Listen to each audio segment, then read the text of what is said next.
Hi, and welcome to week 8 of my ketogenic diet journey. I'm Steve, and today we're going to look at my results from the last week. This week had a few challenges, and we'll talk about those. I've also added some additional data to this week's episode. So let's take a look at this past week's results.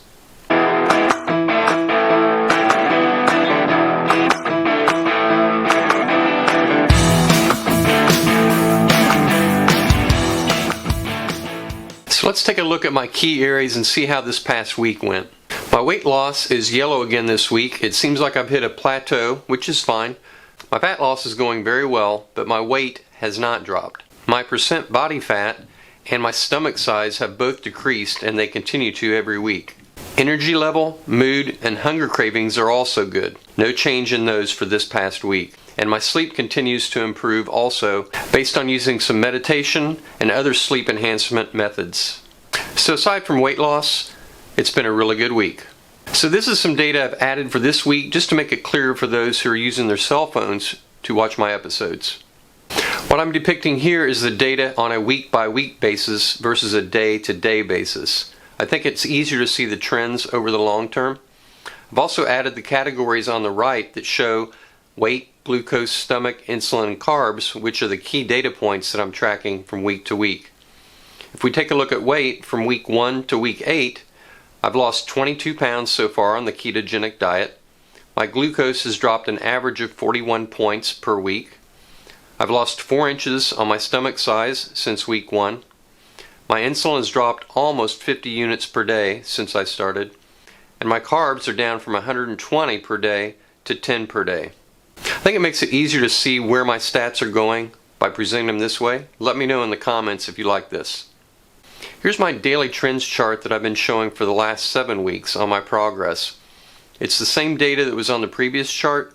It's just a day-to-day listing of how my progress is over the last 7 weeks.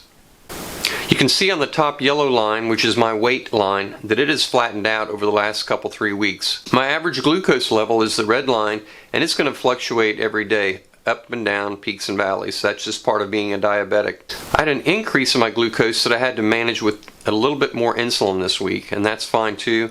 That's just part of the diabetic process. So you can see the blue line towards the bottom is my insulin level, and it ticked up just a little bit towards the end of last week. My carbs continue to be right around the 10 grams per day level, and that's the bottom line. So let's take a look at ketones and the glucose ketone index. An episode I did earlier this week, we discussed autophagy, ketones, and the glucose ketone index. In previous episodes, I had called it the blood ketone index, but after doing a little bit more research, I found out that it's more commonly called the glucose ketone index. So now it'll be referred to on my site as the GKI, glucose ketone index. So looking at week 8 for my ketones and my GKI, you can see there's a pretty big spike on Tuesday of my GKI. There's also a corresponding drop in my ketone level. And as I've talked in previous episodes, when your blood sugar goes up, your ketone level will go down, and vice versa. So I had a pretty good spike this week on my average blood sugar on Tuesday and Wednesday. So that's why my GKI went up significantly and my ketone level went down significantly. That's not a big deal to me. It's going to happen as a diabetic. I look at the trend over multiple weeks, and that's what I'm concerned with. As we talked about in the previous episode, autophagy is when these two numbers are close together, ideally when they're the same number. So this is pretty close as far as being in autophagy. This area is in autophagy. It's when you have differences between ketones and GKI like this area that you're not in autophagy.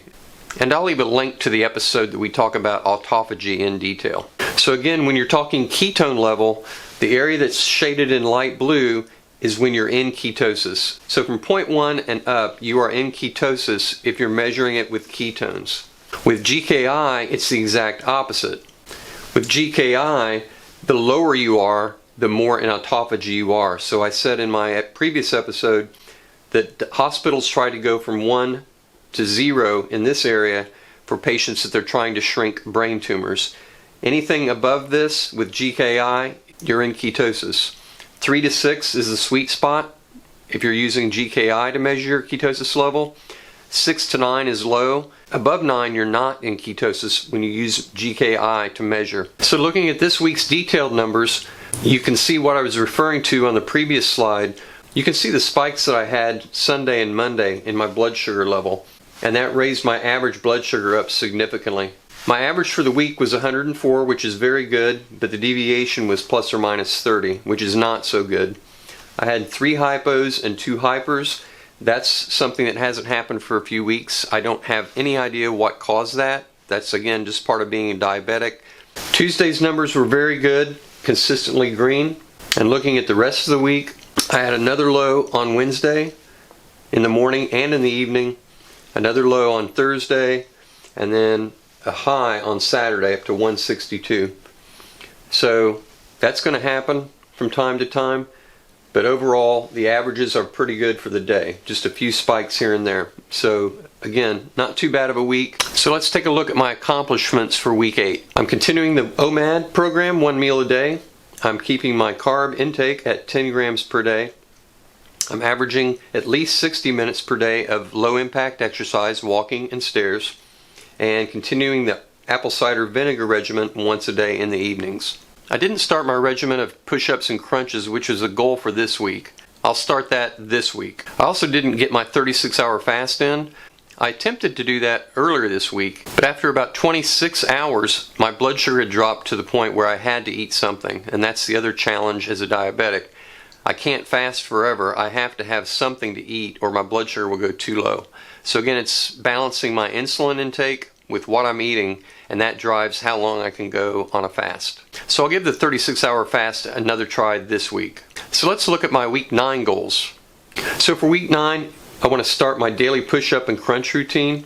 I want to try to get in a 36-hour fast, and again there's restrictions on if I can do that based on my blood sugar and insulin. Maintain my carbs at 10 grams per day, continue my exercise routine of 60 minutes per day, continuing 1 meal a day, and continue working to lower my blood glucose average closer to 100. So that's my update for this week. I hope my journey has been informative for you. I'm really enjoying my ketogenic diet journey, and I hope that some of my lessons learned apply to you and can help you. If you're enjoying my episodes and my channel, please click that subscribe button, and also let me know what you think about my episodes. Is there anything I can improve? Is there a subject you'd like to see? Just let me know in the comments, and I'll do my best to get those episodes produced. Again, thanks for joining me. Take care, and we'll see you next time.